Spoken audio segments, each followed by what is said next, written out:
আসসালামু আলাইকুম। এখন দেখবেন সংবাদ শিরোনাম। অবৈধ অস্ত্র উদ্ধারে সরকার ব্যর্থ, ঠাকুরগাঁয়ে মির্জা ফখরুল। আইন শৃঙ্খলা উন্নতি না হওয়ায় উদ্বেগ, নির্বাচনে থাকবে ৫ লাখ আনসার ভিডিপি, জানালেন স্বরাষ্ট্র উপদেষ্টা। একদিনের মধ্যে 11 দলীয় জোটের আসন সমঝোতা, মন্তব্য জামায়াত আমিরের। লেভেল প্লেইং ফিল্ড নিশ্চিতের দাবি।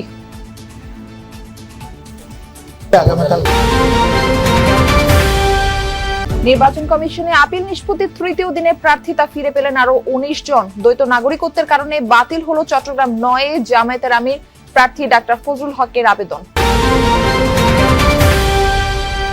কারফিউ জারি করে গণহত্যার মামলায় সালমান ও আনিসুলের বিরুদ্ধে অভিযোগ গঠন, সাক্ষ্য গ্রহণ শুরু হবে ১০ ফেব্রুয়ারি।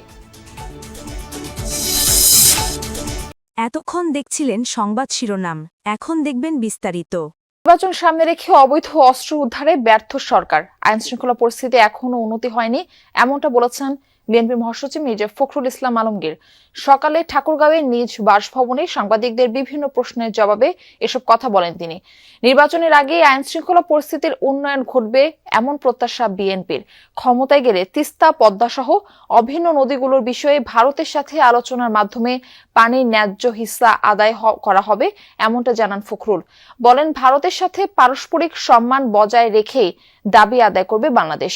এ সময় বিএনপি চেয়ারম্যান তারেক রহমানের স্থগিত হওয়া ৯ দিনের সফর নিয়েও প্রশ্ন করা হয়। মির্জা ফখরুল বলেন, বগুড়া তার পিতৃভূমি, নির্বাচনের আগে অবশ্যই তিনি উত্তরাঞ্চল সফরে যাবেন। আমরা এটাতে খুব উদ্বিগ্ন, কনসার্ন। বিষয়টা মনে করি এটা সরকারের একটা ব্যর্থতাই বলবো যে তারা অস্ত্র উদ্ধার করতে পারেনি এবং এখন পর্যন্ত আইন শৃঙ্খলা পরিস্থিতি সেই রকম একটা উন্নত হয়েছে বলে আমার কাছে মনে হয় না।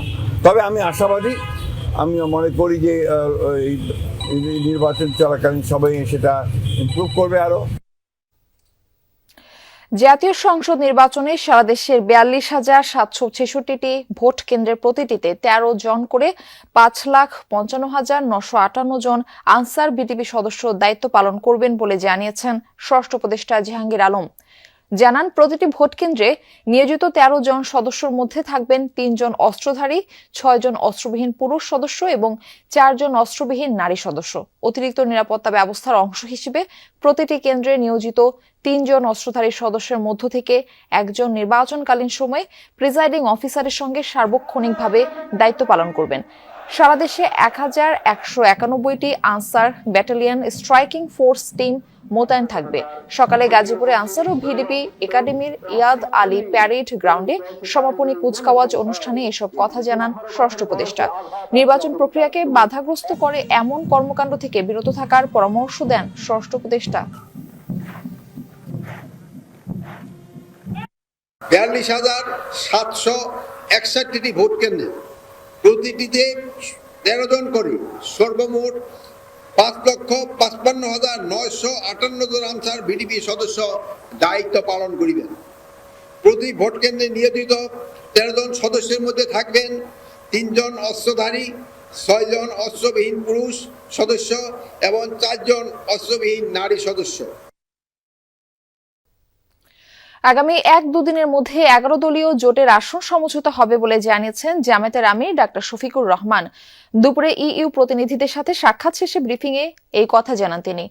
দেশ এগিয়ে নিতে স্থিতিশীলতা জরুরি উল্লেখ করে জামায়াতের আমির বলেন, দেশবাসীর মতো জামায়াতও সংস্কারের পক্ষে। তিনি বলেন, জামায়াত ক্ষমতায় গেলে বিচার বিভাগ পূর্ণ স্বাধীনতা পাবে, থাকবে জবাবদিহিতার জায়গাও। গণমাধ্যম দলীয় মাধ্যম হবে না আশা প্রকাশ করে নির্বাচনে লেভেল প্লেইং ফিল্ড নিশ্চিতের দাবি জানান জামায়াত আমির। বলেন, ক্ষমতায় গেলে বিশ্বের শান্তিকামী দেশের সাথে বন্ধুত্বপূর্ণ সম্পর্ক রাখবে জামায়াত।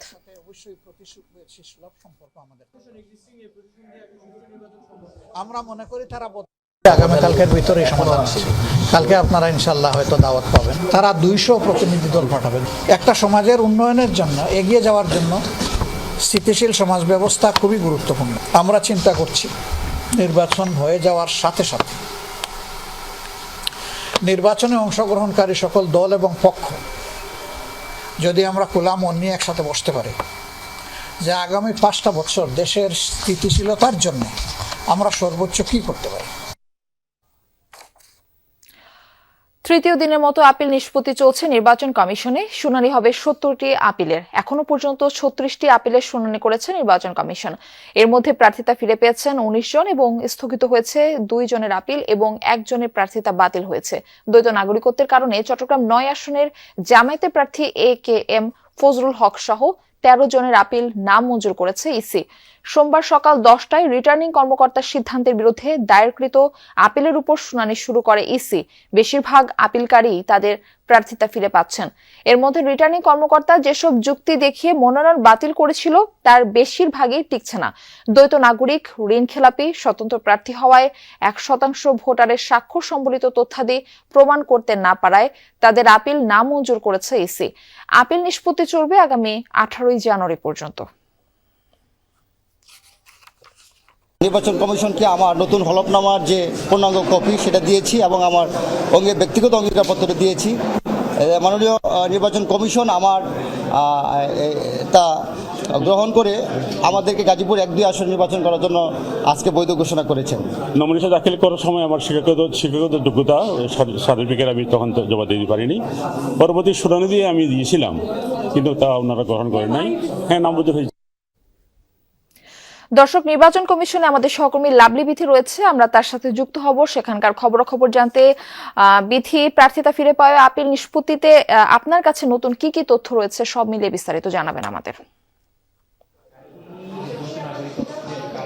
বাকি 1টা থেকে 2টা পর্যন্ত এখন বিরতি চলছে। যেহেতু 2টা বেজে গেছে তার মানে হয়তো শুরু হয়ে গেছে শুনানিটি ইতিমধ্যে।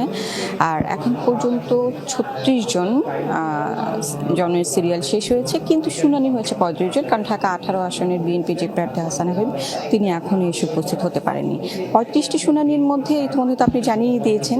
আমি শুধু জানাই যে কোন কোন বিষয়গুলোকে নির্বাচন কমিশন বিবেচনায় রাখছেন। প্রথমত হচ্ছে হলফনামায় যে 10টি তথ্য দেওয়ার কথা, স্বাক্ষরের কথা, অঙ্গীকারনামা, আচরণ বিধিমালার যে অঙ্গীকারনামা, দলীয় প্রধানের যে স্বাক্ষর থাকার কথা, সেইগুলোতে স্বাক্ষর না থাকলে যেহেতু ছোটোখাটো ভুল ত্রুটি জায়গায় বসে এই ভুলগুলো সংশোধন করা যায় স্বাক্ষর দিয়ে। তো সেক্ষেত্রে এই বিষয়গুলো খুব সহজে মঞ্জুর করে ফেলছেন। এর বাইরে 4টি বিষয়, একটি হচ্ছে ঋণ খেলাপি, দ্বৈত নাগরিকত্ব, আরেকটি হচ্ছে যে মামলার তথ্য যদি না দিয়ে থাকে, চলমান যে মামলা আছে সেই তথ্যটি জানাতে হবে। কেউ এই জিনিসগুলো এই তথ্যটি দেয়নি। আর স্বতন্ত্র প্রার্থীর ক্ষেত্রে 1% ভোটারের যে স্বাক্ষরের প্রয়োজন হয়। মূলত এই 4টিকে কেন্দ্র করেই কিন্তু আপনি শুনানিতে একটু লম্বা সময় শুনানি চলছে। রিটার্নিং কর্মকর্তার বক্তব্য শোনানো হচ্ছে, তো তারপর হচ্ছে সিদ্ধান্ত জানাচ্ছে নির্বাচন কমিশন। এখানে একটি বিষয় হচ্ছে যে দ্বৈত নাগরিকত্বের কারণে জামায়াতে ইসলামের যে প্রার্থী আছেন চট্টগ্রাম 5 আসনের, তার আপিলটি মঞ্জুর হয়নি। তার মানে হচ্ছে তিনি নির্বাচনে অংশগ্রহণ করতে পারছেন না। দ্বৈত নাগরিকত্বের কারণে জাতীয় পার্টির